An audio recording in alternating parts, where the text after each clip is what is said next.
Good morning and welcome to the morning break. I'm Rob Patz. Dr. Trudy goes, "You got your hair cut." I did. Got my hair cut. Um, it is also humid here, so I'm doing everything I can to keep it from looking really curly. My wife laughed. We were on vacation. I'm going to tell you a little bit about that. My wife we were on vacation. One thing that they do not tell you about when you go to Puerto Rico is that it's very humid. I have naturally curly hair, so if I don't keep it this short or really short, um, it really gets curly. But even this short, the back of my hair was like all curly, and my wife was laughing, and she was putting hair paste and stuff in there to try to keep it from looking completely like just one curl after another. It still does. And you can see this stuff like here. Yeah. Not as humid here in Ohio, though it is going to be hot today. If you're in the Midwest, next few days going to be very hot, like really hot, extremely hot. Then we're going to get some storms, which is always exciting. But the neat thing, National Almanac released, the Farmer's Almanac, that's what it's called, released their stuff for the fall. Did you see this? Several publications, including USA Today, had it out today. I don't know how much I put in. I was thinking of this before I even said this. I don't know how much I put in the almanac. I mean, I know it's been around forever. My grandfather, great-grandfather, great-great-grandfather, they were all farmers. I know they followed it a lot closer. They didn't have the technology we have now. I don't know the process that goes in, but well, here's what they're saying. They're saying we're going to have a cool and dry fall. That's what they're saying, at least for most of the Midwest. Some areas of the Midwest are going to be warmer than usual. Across the Dakotas into Nebraska, in that area where I live in Ohio, they're saying it's going to be dry, but warm. Not as warm, cool or warm. It's not gonna be cold, but it's going to be on the warmer side of cool. I like that. That's actually what it says, which is very confusing for anybody, including me, as I was reading it. But the warmer side of cool, so probably for us, like mid to upper 50s. I'll be wearing shorts to like my goal, usually just for information. Once I put shorts on, which is usually around the end of March, I try to get to November 1st. This past year, that was unsuccessful. Last year, we had snow on November 1st. So, needless to say, I didn't make it to keeping just wearing shorts. Of course, wearing dress pants, church on Sunday. That's kind of an asterisk thing. By the way, today, Bastille Day for all of our French friends. And we do have French viewers. If you're watching across the app, I appreciate you. We have French viewers. I want to go. We were talking about this on our family vacation. Of course, we went to Puerto Rico. That's why I haven't been around for just over 2 weeks. But we went to Puerto Rico and we talked about for next year because we planned. We were in the pool and we start planning next year. We start talking about things. And my suggestion was to go to Paris next year. My wife and I have been looking into going to Switzerland. I want to go to Switzerland. It's one of my places. Kristen, before we go, and this was her statement about this. Before we go to Switzerland, one of the places Kristen wants to go is Alaska, and so she is doing the research, and we're talking about it, whether we fly up there, which seems to be the idea. The cruise idea, though, sounds very interesting. Is a big commitment for a trip that wouldn't be our major trip of the year. So, because a cruise, you're talking 7 to 10 days.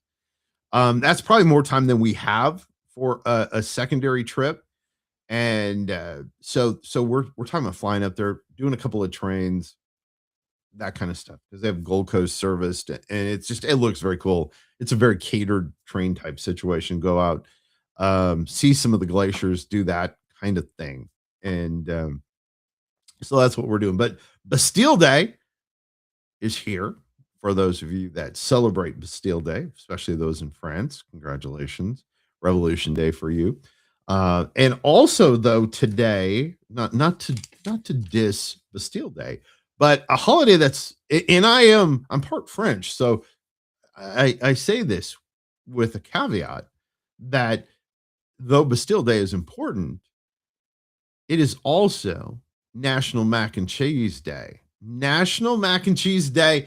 Our guest today, Dr. Trudy, of course, would never eat mac and cheese, especially the way I like it, which is from the old blue box. So I have had this discussion over the last month and a half with people about whether it is very bourgeois, which French word, I'll throw that in there, to have it out of mac and cheese out of the blue box. I love it. I mean, I grew up on it. My mom would, and I know hard for you to believe now in the way I look, but my mom could not get me to eat food. I had a hard time. I didn't really like eating. And so my mom was thankful for anything that I would eat. And so yeah, she was like, if he'll eat it, she'll make it. So she would make me mac and cheese. I would have mac and cheese like at least once a week as a kid. I wouldn't eat a whole bunch, but that was it. So I fell in love with the mac and cheese from the blue box. So National Mac and Cheese Day. How do you make your mac and cheese? My wife does an amazing job. She does hers completely from scratch with a sauce that is incredible, and it's fun to eat also. And to be honest with you, much better than the blue box. But yeah, it's still Mac and Cheese Day. Go out and celebrate some mac and cheese. Have you ever? Okay, so I'm gonna admit something here because I can hear you already saying, Rob, it's too hot for me to make anything, and I get that. But here's my question for you. And as a college student, I did this on occasion. Have you ever eaten mac and cheese that you put back in the refrigerator afterwards, cold? Before you come at me, you eat other kinds of noodles cold. They've been cooked. Anyway, that is my question for you. Mac and Cheese Day, also Bastille Day, which is obviously more important to a lot more people than Mac and Cheese Day. But for me personally, Mac and Cheese Day wins out. Hey, listen, I'd like to thank the great folks at 7 Weeks Coffee. 7weekscoffee.com. Go to the promo code and go and use the promo code ATV10. Now, listen, I was in Puerto Rico, had some amazing coffee, brought some back. I admit to it. I loved their coffee. Puerto Rico is known as kind of a more hybrid coffee place. They grow coffee. At one time, they were one of the leading coffee growers in the world. Not anymore, but their coffee is amazing. And with the way that it's grown and the temperatures and everything, it's amazing. You can order some Puerto Rican coffee from the great folks at 7 Weeks Coffee. It's 7weekscoffee.com. Use the promo code ATV10. And as I've told you from the start, do what my wife did, which is order the variety pack. Get 4 of your favorite flavors, whether that's the morning blend or the dark roast. Personally, I'm a dark roast guy. And now, interesting thing I learned while I was there, certain dark roasts have less caffeine than the light roast. It's the way that the company does the refining of the coffee and doing in the bagging and everything. It's so much. I learned so much on the trip. We did a coffee plantation. It was amazing. I'll share more, of course, over time about our trip. And thanks to great folks also, by the way, if you're still planning your summer vacation from my-snackies.com, it is Donnie Young's birthday, one of the co-founders of My-Snackies. So wish him a happy birthday. Go to my-snackies.com and mention you heard about it here on the morning break. When we come back, Dr. Trudy's with us. We have a question of the day. We've got all kinds of cool stuff. We're going to catch up with Dr. Trudy after this. Behind every precious life, there was a choice. Behind every family moment, behind every special memory, there was a choice. A life of joy. A life that is beautifully and wonderfully made. At 7 Weeks Coffee, we are funding the pro-life movement, one cup at a time. Will you let your coffee serve a greater purpose?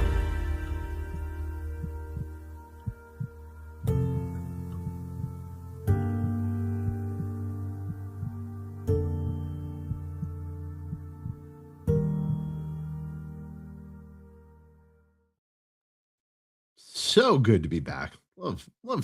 I'm just having fun. By the way, thank you so much. Whether you're watching on the app, on the network, on the Abundant TV network, or on my social media, I do this so that I can reach out and talk to you every day.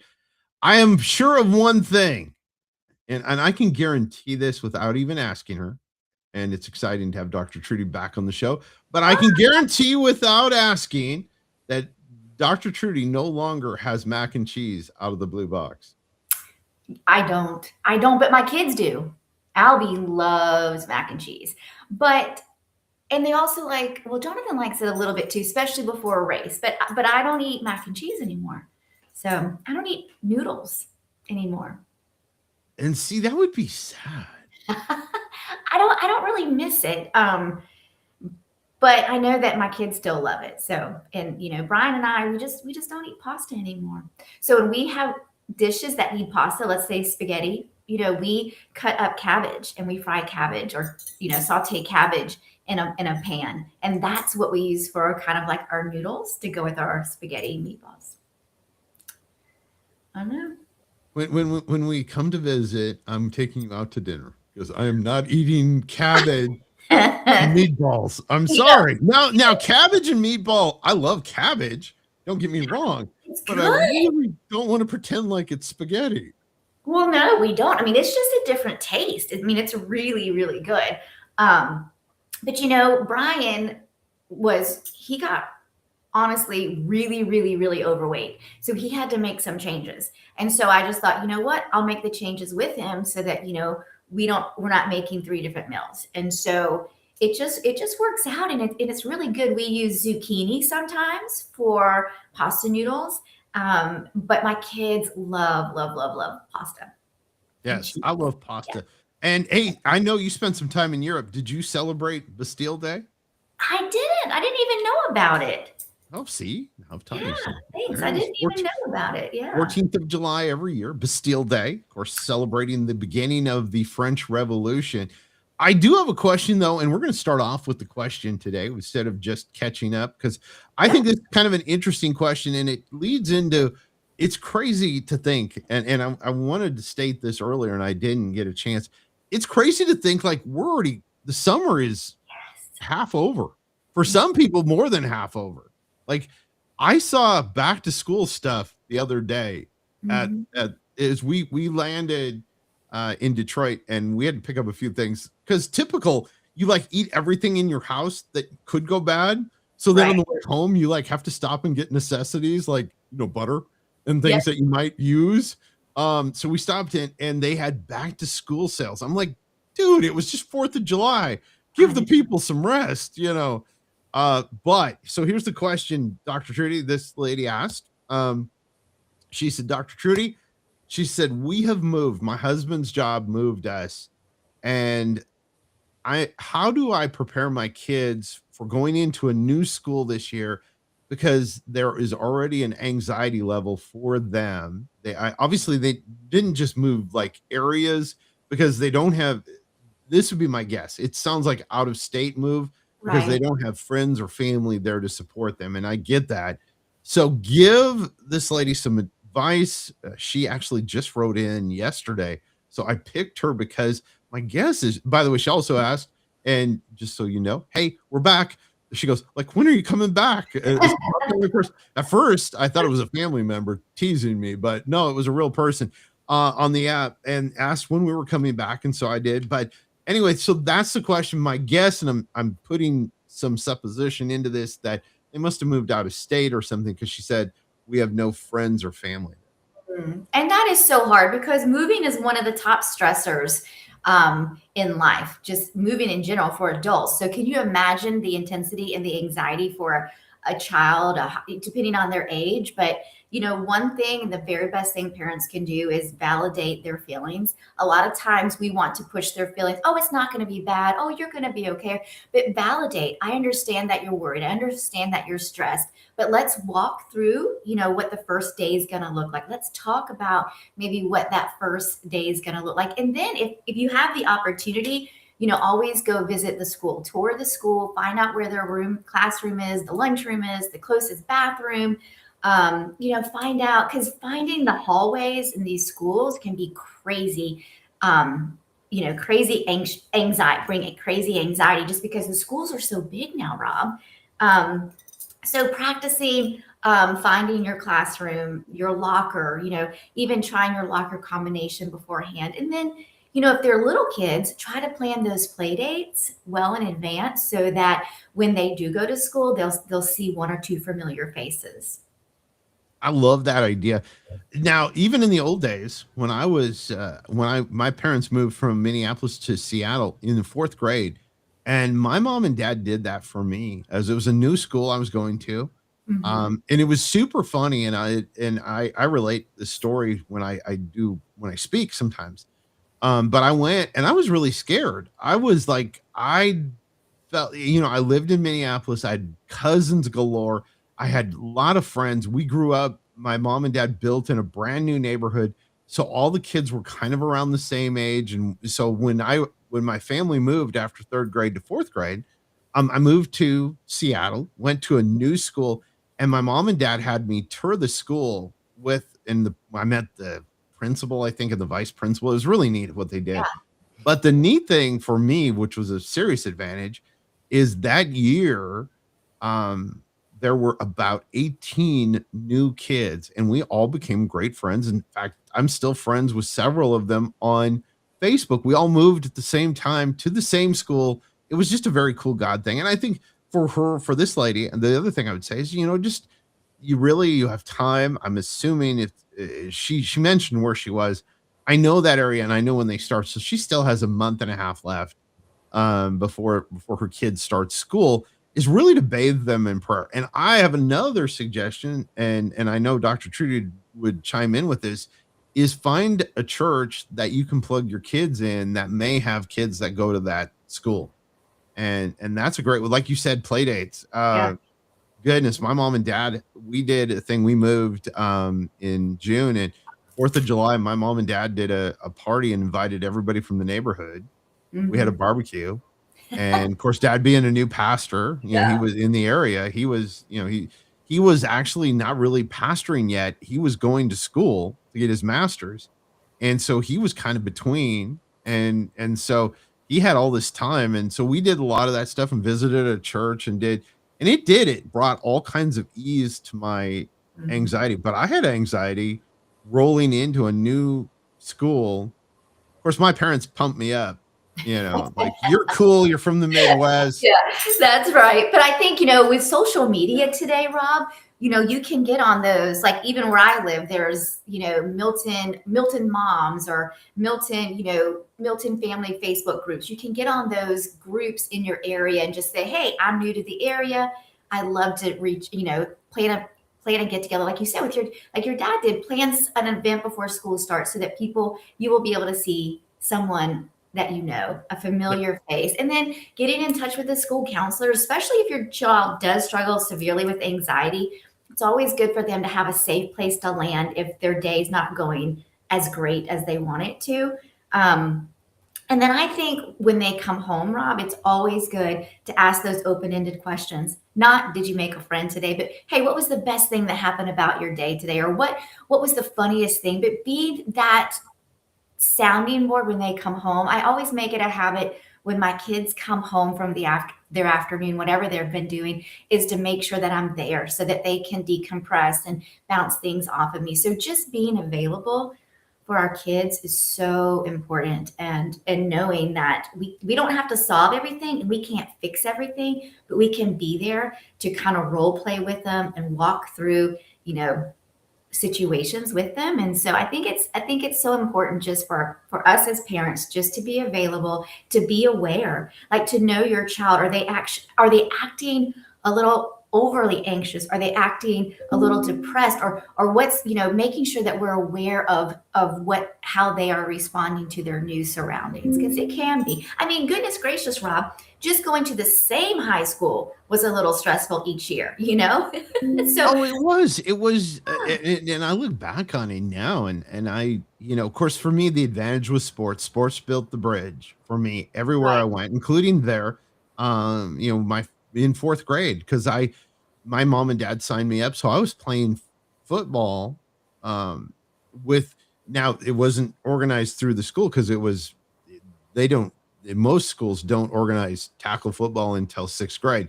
So Right. I was playing in a league that was outside of school. So I met a few people that I knew, would be around, but the school was big enough that it was like there were 7 4th grade classes Oh, wow. in our school. So it wasn't a guarantee I was going to be in class with any of those people, and I wasn't.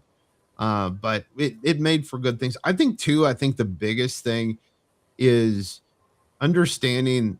I think and I love what you said is be there because there's anxiety that kids have today that we never had, and if you're there to help them decompress, and maybe you can't be there when they get home, but you're there after work, Mhm. and you just take a half hour with them. My mom and dad, because of playing sports, they would pick me up from school. I rarely rode the bus because I had after school practice. Right. And that was always kind of a time my mom would, she'd have music on, we'd listen to music, and she would make it non-invasive, but she would go, "Hey, so and so, you were telling me, how'd that turn out? Or how did today go? Or did you have a good, and what was good about today? And Mhm. what didn't you like? Or Right. and what was like for me, I hated, which is shocking now, but I hated reading or talking in front of people, like in 4th and 5th grade. It was like the worst thing. I mean, I would have rather gotten shot, I think. And now, of course, now I talk in front of people all the time. I read in front of people all the time. But at the time, so my mom would ask if that she knew that was the week was going to be that way, where I Right. was going to be picked to be one of the ones that had to read. And because I had a teacher in 4th grade who believed that everyone should read in front of the class at least once every, month. And I hated reading Oh, stories of I it was painful. yes. And, she was a wonderful lady. It's funny because when you're in 4th grade, you didn't like her. I met her later, like about 15 years later, when I was serving as a volunteer for an organization, and she came up to me and I was like, "Mrs. Mooney," that was her name. And of course now I'm an adult and she's an adult. It felt really different because I thought she was super old. And then I realized she was probably about 15 years older. It was her first teaching job. Wow. And so she was probably 17, 18, maybe years older than we were. Yeah. And so here I am standing at a thing as a volunteer in my early 20s and realizing she is not that old, but she felt old. And I told I her that. know. And so, but Oh. I think that's important. And I think, I think having open conversation with your kids Mhm. and saying, "Hey, is there something bothering?" Because kids aren't going to tell you. Right. They're not going to come home and say, "Hey, listen, I'm being bullied," or any of those kinds of things. I think you're going to have to do some digging. Yeah. I mean, I think if you build that relationship, eventually they'll be honest and they'll tell you. They may not tell you right away, but like I have a great relationship with both my kids and they'll tell me, if what bad happened in their day, which I love, because I love to be able to have that communication with them. But Rob, you said one thing about how your parents got you into sports. And I think for people moving to new areas to find those extra activities after school that the kids can get involved in. Like, know your kids' strengths and know your kids' weaknesses, and try to get them involved in activities is also going to foster those relationships with kids, and then that helps the parents as well find friendships to do life with in that new area. Friend, moms who can pray together, moms who can encourage each other, because it's hard being a parent, especially in today's age. So we need that community just as much as our kids need that community. I saw your little girl. Is she still at camp? Yes. And is she having a good time? Oh, she loves camp. She is such an extrovert. She will be at camp for 2 weeks. Um, yeah. She'd probably stay all summer if she could, but she'll be there for 2 weeks. Crazy, loves being around people, loves being on stage, loves center of attention. Total opposite of Jonathan, who does not like camps, doesn't like being the center of attention. So it's fun. It's fun to watch. Jonathan just had a race too. I want to He always update people. How did that go? Oh, I think Dr. Trudy froze on me. So we will wait, give her a second to see if she pops back in. There she comes. I Sorry don't know about what that. happened. Huh? I don't know what happened. I don't know either. But I asked about Jonathan. How did his race go? It went amazing. So he came in sixth in his age group and then 31st overall. And there was 300 athletes racing that day. So he did really, really good. So I'm excited for him. So yeah, That's a, I think he's well. found new love of Oh, sports. very cool. Of sports, So, yes. so one piece of advice before we got to go. One piece of advice for people still dealing with summer communications. Summer communication. Yes, One piece of how they advice. communicate family wise. Oh, I mean, I think just turning off the TV. Turn off the TV. Sit around a campfire if you can. If you can't, go for a walk outside. Just put down your screens so that you can actually see people eye to eye. You can actually communicate. And I think we talked one time, Rob, before we go, there's a box of questions you can get if you don't know, how to ask questions. Google it on Amazon. It just gives you fun questions to ask your family, or get out Monopoly. Just play a game, spend time together, shut off the TV, shut off the phones, and just embrace the now, because we're never going to pass this way again. You don't want to lose these precious moments. I'm fearful to ask this question since you use cabbage for spaghetti, but how do you make your s'mores? Hey, Rob, if I'm going to eat a s'more, I'm going to eat one. But I don't think I've had a marshmallow in years. But Albie, last weekend at the lake, she had 5 s'mores. So I'm going to let them have at it. But I don't really do s'mores anymore. I sit around a campfire, hang out and talk, but I don't really do s'mores. I think too, one thing that, and I like to tease Dr. Trudy, but I think as we get older, I think God really wants us to be more intentional in what we eat and the discipline in our life. So I like to tease her, but I admire her for being able to do that. I couldn't. I eat mac and cheese probably straight from the box, actually, if I could. But Dr. Trudy, hey, give everybody your website. I know they were redesigning it last time we were here. So yeah, and we're still working on it, but it's trudysimmons.net, and you can write me at drtrudy@gmail.com. So that's it. Either way, I'll And get you. Yeah. that is so awesome. Hey, we will see you in a couple of weeks, Dr. Trudy. I appreciate you so very much. Dr. Trudy, always so much fun on the show. Wow, where did the time go? It goes by way too fast. It's just crazy how this first day. We'll be back tomorrow. We've got more of this interviews, things like that, fun stuff to do. It's going to be amazing. We want you to be here. Thanks to great folks. And of course, the folks at my-snacky.com. We appreciate you. Hope you have a great day. Spend part of it with us. Your morning break's over. Get back to work.